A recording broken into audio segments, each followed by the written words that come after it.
दंगे होते नहीं हैं बल्कि करवाए जाते हैं। यह बात संभल में 24 नवंबर को हुए दंगे में अब साबित हो चुकी है। संभल दंगे पर आज जो हम आपको खुलासा दिखाएंगे वो ये साबित कर देगा कि संभल में दंगे बहुत सोच समझकर भड़काए गए। जामा मस्जिद में सर्वे के दौरान मुसलमानों की भीड़ को जानबूझकर उकसाया गया था। पुलिस वालों की हत्या कर देने के ऑर्डर दिए गए थे। यह सब किसके इशारे पर हो रहा था? कौन था जिसकी शय पर संभल के मुसलमानों ने सर्वे टीम पर पत्थरबाजी की थी? कौन था जिसने संभल के दंगाइयों को पुलिस पर गोली चलाने का आदेश दिया था? इसका सच अब सामने आ चुका है और सामने आ रहे हैं दो चेहरे। एक संभल के सांसद है जियाउर रहमान बर्क और दूसरा चेहरा है संभल जामा मस्जिद के सदर जफर अली का, जो कि फिलहाल अंदर हैं पुलिस के पास। ये दोनों ही संभल दंगे के मास्टरमाइंड थे। बड़ी जानकारियां सामने आ रही हैं। इसका खुलासा हुआ है संभल दंगे की केस डायरी से और एक एक कर ये पूरी जानकारी मैं आपके सामने रखूंगा कि इस केस डायरी में क्या है। इसकी एक्सक्लूसिव कॉपी टाइम्स नाउ नव भारत के पास मौजूद है, जो आपकी टेलीविजन स्क्रीन पर है, जिसे इस वक्त आप अपनी टीवी स्क्रीन पर देख रहे हैं। इस केस डायरी को, इस केस डायरी में जफर अली और सांसद बर्क को संसद को दंगे का मास्टरमाइंड बताया गया है। तो ये बातें इन केस डायरी में दर्ज है। केस डायरी में यह भी दर्ज है कि संभल में हिंसा पहले से ही योजना के तहत करवाई गई थी। जफर अली और जियाउर रहमान बर्क ने मिलकर इस साजिश को अंजाम दिया था और लोगों को भड़काया था। यह सब कुछ इस केस डायरी में जिक्र है। सांसद बर्क और जफर अली के बीच दंगे भड़काने के लिए लगातार फोन पर बातचीत थी। जामा मस्जिद के सदर जफर अली को सांसद बर्क ने फोन पर कहा कि यह सर्वे होना नहीं चाहिए, किसी भी कीमत पर सर्वे रुक जाना चाहिए। सांसद बर्क ने यह बातें आदेश के तौर पर कही थी। सांसद बर्क का आदेश मिला, जफर अली एक्टिव हो गया। जफर अली ने दंगाइयों की भीड़ जुटाई थी। हिंसा से एक रात पहले जफर अली ने कई ऐसे लोगों से बातचीत की जो हिंसा में शामिल थे। जफर अली ने पुलिसिया पूछताछ में स्वीकार किया है कि हिंसा से पहले और बाद में सांसद बर्क पल पल की जानकारी लेते रहे। क्या हो रहा है, माहौल ठीक है, गड़बड़ हुआ कि नहीं हुआ, सर्वे रुका कि नहीं रुका, क्योंकि आदेश था कि सर्वे होना नहीं चाहिए। यह खुलासे संभल दंगे की जांच कर रही स्पेशल इन्वेस्टिगेशन टीम यानी एसआईटी की जांच में ये सारे खुलासे हुए हैं, जिसके आधार पर 23 मार्च को जामा मस्जिद के सदर जफर अली को गिरफ्तार किया गया था। जफर अली इसके बाद जमानत के लिए भी पहुंचा, लेकिन तैयारी पूरी थी पुलिस की, इसलिए जमानत मिली नहीं, जिन्हें अदालत ने जमानत देने से इनकार कर दिया था। इस केस में सरकारी वकील राहुल दीक्षित क्या क्या दावा कर रहे हैं आपको सुनिए, फिर आपको बताऊंगा कि सांसद बर्क ने कैसे दंगे भड़काने में मुख्य साजिशकर्ता की भूमिका निभाई। जफर अली के खिलाफ केस डायरी में पर्याप्त सबूत आए थे कि इन्होंने एक तो घटना से एक दिन पहले लोगों से संपर्क में रहे, अपने मोबाइल से भी संपर्क करा और बाकी इन्होंने जो मौजूदा सांसद है संभल के जियाउर रहमान बर्क, उनसे भी अपने फोन के माध्यम से संपर्क करा और जियाउर रहमान से इनकी बात हुई कि जियाउर रहमान ने कहा कि मैं बंगलौर में हूं, मैं आज इतनी जल्दी आ नहीं सकता, कल 24 तारीख में सर्वे है, तो आप जामा मस्जिद के सदर हो, आप सर्वे सरवाहो और इस पूरे प्रकरण को आप देखो, आप अपने तरीके से हैंडल करो। तो ये लोगों के संपर्क में रहे और उन्होंने भीड़ जुटाने का प्रयास करा और ये 24 तारीख की जो घटना हुई थी वो इसमें ये पूरी तरीके से ये और मौजूदा सांसद संलिप्त रहे। तो आपने सुना क्या कुछ कहा गया। जियाउर रहमान बर्क संभल से सांसद हैं, बेंगलुरु में बैठे हुए थे और बेंगलुरु में बैठकर संभल में दंगे करवाने के निर्देश दे रहे थे। तो सवाल तो यह उठता है कि भाई 23 नवंबर को सांसद बर्क का बेंगलुरु में होना प्रोग्राम जो पहले से था वो संयोग था या प्रयोग था? क्योंकि सांसद बर्क को पहले से पता था कि 24 नवंबर को जामा मस्जिद का सर्वे होना है। वो चाहते तो उस दिन संभल में भी रह सकते थे, लेकिन बेंगलुरु चले। तो सवाल ये उठता है कि कहीं ऐसा तो नहीं कि जानबूझकर संभल छोड़कर चले गए, क्योंकि बेंगलुरु में बैठकर वो संभल पर ही एक्टिव थे। केस डायरी में दर्ज है ये सारी बातें। केस डायरी में क्या क्या दर्ज है वो आपको बताता हूं। हिंसा और सर्वे से एक रात पहले 23 नवंबर को जामा मस्जिद के सदर जफर ने सांसद बर्क को रात 10:01 पर फोन किया। उसके बाद सांसद बर्क ने जफर अली को फोन किया और संभल में हिंसा के लिए लोगों को तैयार रहने के लिए कह दिया। सांसद बर्क ने कहा था, सांसद साहब ने कहा था, तो जफर मना कैसे कर? सांसद बर्क के कहने पर जफर अली ने फोन करने के अलावा संभल के कई इलाकों में घूम घूमकर 24 नवंबर को जामा मस्जिद पहुंचने के लिए कहा और लोगों को तय किया कि कौन पहुंचेंगे और इशारे पर क्या क्या करना है। सारी प्लानिंग हुई, यानी पूरी प्लानिंग के तहत संभल दंगे की स्क्रिप्ट तैयार की गई, उसे जमीन पर उतारा गया। केस डायरी में लिखा हुआ है कि कैसे भीड़ को उकसाया गया। यह भी केस डायरी में इस बात का जिक्र है। केस डायरी के मुताबिक माहौल को बिगाड़ने के लिए भीड़ को उग्र किया गया। सर्वे की कार्रवाई रुक जाए, क्योंकि बर्क कहते थे कि सांसद ये सर्वे की कार्रवाई होनी नहीं चाहिए। जफर अली उस एजेंडे पर काम कर रहे थे, तो सर्वे की कार्रवाई बाधित करने के उद्देश्य से भीड़ इकट्ठा हो, इसके लिए जफर अली ने घूम घूमकर लोगों को इकट्ठा किया था। भीड़ में मौजूद सपा विधायक के बेटे सुहेल इकबाल ने भीड़ को यह कहकर उकसाया कि सांसद वर्ग हमारे साथ है, डरना नहीं। भीड़ को सुहेल इकबाल ने भरोसा दिलाया कि हम तुम्हारा कुछ नहीं होने देंगे, सांसद का हाथ है सिर पे, जमकर पत्थरबाजी करो, माहौल बिगाड़ो, सर्वे होने नहीं देना, अपने मंसूबों को पूरा करो। इस भरोसे के बाद भीड़ और ज्यादा उग्र हो गई। भीड़ को लगा कि सांसद का सिर पे हाथ है तो चलो आगे बढ़ो। यहां तक कि उपद्रवियों ने सीओ अनुज चौधरी को जान से मारने की नियत से फायर कर दी। ये सब कुछ हम अपने मन से नहीं कह रहे, संभल हिंसा की केस डायरी में ये बातें दर्ज है, जिसमें जफर अली का इकबालिया बयान भी है, जिसके मुताबिक जफर अली ने कबूल किया कि सांसद वर्ग का उन पर प्रेस कॉन्फ्रेंस करने का दबाव था। यह भी कहा गया था कि आप एक प्रेस कॉन्फ्रेंस करके पुलिस पर आरोप लगाकर आवाम को भड़काओ कि पुलिस ने माहौल खराब किया है और फिर आवाम भड़क जाए और अनरेस्ट फैल जाए संभल। यानी यह बात साफ है, प्लानिंग जबरदस्त तरीके से हुई, संभल दंगे की माहौल खराब हो जाए इसकी पूरी तैयारी हुई। सांसद वर्ग और जामा मस्जिद के सदर जफर अली ने दंगे के लिए सिर्फ लोगों को भड़काया नहीं, बल्कि पुलिस वालों की जान लेने के लिए हथियारों का इंतजाम भी करवाया। पुलिस को दंगे वाली जगह पर सर्च के दौरान पाकिस्तान मेड और अमेरिका मेड कारतूस भी बरामद हुए थे, जो उस दौरान हमने तस्वीरें आपको दिखाई थी। इन बातों का जिक्र है केस डायरी में।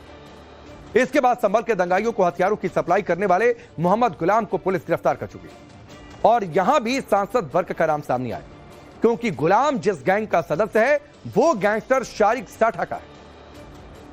संभल पुलिस यह भी खुलासा कर चुकी है कि दुबई में बैठे गैंगस्टर शारिक साठा को सांसद वर्ग का संरक्षण हासिल है। यानी बेंगलोर में बैठकर संभल सुलगाया और यहां बैठकर शारिक साठा को समर्थन। शारिक साठा संभल के उसी दीपासराय का रहने वाला है जहां सांसद वर्ग का एक घर है। और आपको याद होगा, जब सांसद वर्ग के घर पर बिजली की चेकिंग चल रही थी, उनके पिता ने यह कहा था कि यह दीपासराय है, याद रखना। शारिक साठा के कहने पर ही मोहम्मद गुलाम ने संभल में हथियारों की सप्लाई की थी। दंगे के दौरान 4 लोगों की हत्या करने वाले मुल्ला अफरोज को गुलाम ने ही हथियार दिए थे। शारिक गैंग का मोहम्मद गुलाम खुद भी संभल दंगे के दौरान फायरिंग कर रहा था। पुलिस की केस डायरी में यह भी लिखा है कि मोहम्मद गुलाम को वकील विष्णु शंकर जैन की हत्या करने का निर्देश दिया गया था। आप सुनिए कि सरकारी वकील राहुल दीक्षित को, जिन्होंने संभल दंगे की डायरी में क्या दर्ज है, हथियारों की सप्लाई चेन कैसी रही, मकसद क्या रहा, इसके बारे में उन्होंने बताया। सुनिए। जो शारिक साठा अंतर्राष्ट्रीय वाहन चोर गिरोह का सरगना है और भी कई तरह की गतिविधियों में लिप्त है, उसके गिरोह के सदस्य गुलाम साबिर से हथियार उपलब्ध कराने के लिए गुलाम के माध्यम से संपर्क करा था। तो गुलाम ने मुल्ला अफरोज को हथियार उपलब्ध कराए और वही मुल्ला अफरोज ने हथियार जामा मस्जिद के आसपास के क्षेत्र के लोगों को 24 तारीख से पहले दे दिए और उन्हीं हथियारों का इस्तेमाल करके और अपने पास जो उसकी 32 बोर की पिस्टल थी उनने उसका भी इस्तेमाल करा। और इसकी जो फायरिंग थी, इनका पूरा जो उद्देश्य था वो ये था कि इसमें 5-6 पुलिस वालों को लिटाल दें, मतलब उन्हें मार दें। और इसके जो सर्वे टीम के साथ मौजूद है विष्णु शंकर जैन जो आए हैं, इनके याचिकाकर्ता के वकील हैं, इनकी हम हत्या कर दें। तो पुलिस डायरी में एक एक कर संभल के दंगाइयों का हिसाब हो रहा है, क्या बातें हुई, कैसे प्लानिंग हुई, कौन कहां था, कहां बैठकर किसको सुलगाया, यह सब कुछ लिखा हुआ है। दूसरी तरफ संभल को उसकी पुरानी पहचान वापस दिलवाने में सीएम योगी आदित्यनाथ जुटे हुए। आप देखिए कि संभल में पहले शिवरात्रि की धूम रही, फिर होली का उल्लास देखने को मिला। ऐतिहासिक तौर पर लोगों ने होली मनाई, मैं उस दिन तो वहीं पर था, तस्वीरें भी आपको दिखाई थी। अब नवरात्रि में भी संभल का माहौल भक्तिमय बना हुआ है। अब रामनवमी है तो रामनवमी को लेकर भी विशेष तैयारियां हैं, जिसके बारे में आगे हम आपको जानकारी देंगे। लेकिन सबसे पहले आप देखिए कि संभल में जिस जगह पर दंगे भड़के थे, वहां अब सत्यव्रत पुलिस चौकी बनकर तैयार हो चुकी है। तस्वीरें देखिए और बड़ा बड़ा सत्यव्रत लिखा हुआ है, यहां पर आप देख रहे हैं, ये पुलिस चौकी है जामा मस्जिद के ठीक पास। यानी आप 10 कदम आगे बढ़ेंगे, सामने की ओर ये जगह है, जामा मस्जिद के पास ये पुलिस चौकी बनकर तैयार है। इस चौकी का लोकार्पण रामनवमी पर हो सकता है, ये जानकारी है। आमतौर पर पुलिस चौकियां शांति व्यवस्था बनाए रखने के लिए होती हैं, लेकिन सत्यव्रत चौकी सुरक्षा के साथ साथ सनातन संस्कृति और अध्यात्म का प्रतीक बन गई है। टाइम्स नाउ भारत की टीम ने सत्यव्रत चौकी से एक रिपोर्ट भेजी, उसे आप देखिए, फिर आपको बताऊंगा कि संभल में इस बार रामनवमी को भव्य और दिव्य बनाने के लिए तैयारियां क्या अलग और विशेष है। संभल की जामा मस्जिद यानी कि विवादित ढांचे के सामने बन रही सत्यव्रत पुलिस चौकी का उद्घाटन रामनवमी के दिन हो जाएगा। उससे पहले हम आपको टाइम्स नाउ भारत पर एक्सक्लूसिव वो तस्वीर दिखा रहे हैं जो सत्यव्रत पुलिस चौकी की पहचान होगी।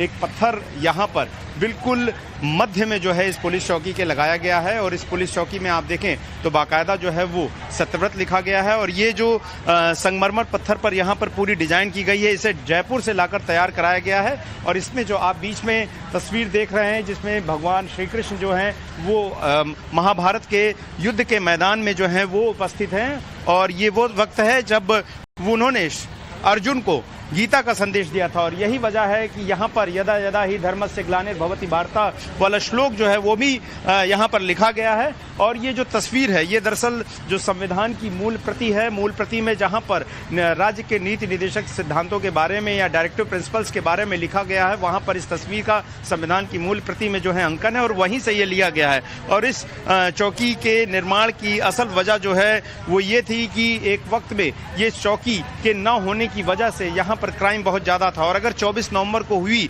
कोर्ट कमिश्नर सर्वे के दौरान भी हिंसा की बात करें तो उस वक्त ये चौकी होती तो उस वक्त ये जो पूरा दंगा है वो कंट्रोल किया जा सकता था या होता ही नहीं। और इस सत्यव्रत का नाम ये है कि यहाँ से यूपी पुलिस, योगी आदित्यनाथ की सरकार ये संदेश देना चाहती है कि सत्य, धर्म और न्याय की स्थापना जो है इस चौकी के जरिए जो है वो पूरे संभल शहर में कर दी जाएगी। और इस चौकी की खासियत ये होगी कि यहाँ पर न सिर्फ जो है इसके आसपास का जो इलाका है जिस पे 60 से 70 सीसीटीवी से नजर रखी जाएगी, बल्कि यहाँ पर जिला कंट्रोल रूम भी जो है बनाया जाएगा। इसके अलावा यहाँ पर ऊपर जो है एक 45 फुट का तिरंगा झंडा भी लगाया जाएगा जो कि शहर में बहुत दूर दूर से दिखाई देगा। और एक्सक्लूसिव जो आप यहाँ पर ये पत्थर जो देख रहे हैं, इसकी जो लंबाई गुड़ी चौड़ाई है वो 12 गुणे 12 फीट की है और वो तस्वीरों में फिलहाल आपको नजर आ रही है। और जब 6 तारीख को रामनवमी को भव्य उद्घाटन यहाँ पर किया जाएगा मंत्रोच्चार और हवन के साथ, तो उसके बाद इस पूरी चौकी का रंग देखने वाला ही होगा।